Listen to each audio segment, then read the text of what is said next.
Okay, so you ask yourself now, you're at a point whereby you already know what is technological pioneering and you know what's the benefits for you, right? But what's stopping us from digitally pioneering, from bringing in new technological initiatives into South Africa? Well, the simple fact is a few factors stand. Currently, initially, we start off with the lack of technology. Say for the regular child coming from a small township, say Matatiele, they have limited access to technology, to computers, to advanced cell phones, to the latest technology, virtual reality technology, gamification, all these new technological proficiencies that are unanimous with the world, that are very ubiquitous in the world. We find that they're not as easily accessible in the South African market. So a simple smartphone for a simple student will start at an initial price of say 700 rands. That's not an easy amount of money to attain for a young child, for a young adult in South Africa. And that hinders the growth of technology growth and the growth of technological pioneering in South Africa. The second issue that we have is the lack of information. Did you know that with just your cell phone, you're able to start a business?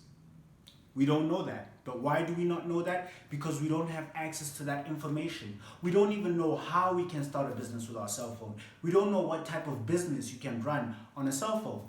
That's very limiting.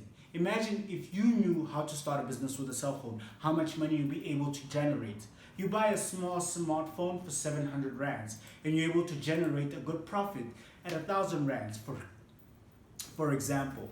Now that means that you're going to be able to actually generate more capital for the initial amount that you spent on buying your smartphone. But we don't know that information. We don't have access to that type of information. And therefore, we are constrained in terms of our technological pioneering.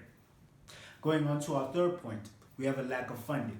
So a lot of us as students, a lot of us as young adults, we don't have much finances coming from where we come from. We come from different backgrounds, different standings, and we also have different financial backgrounds that actually allow us or that prevent us from moving forward. Now, this lack of funding means that we don't have access to technology. We can't afford good technology. We can't afford to maintain the technology we have, and thus that stubs our growth in terms of our technological pioneering and our technological innovations.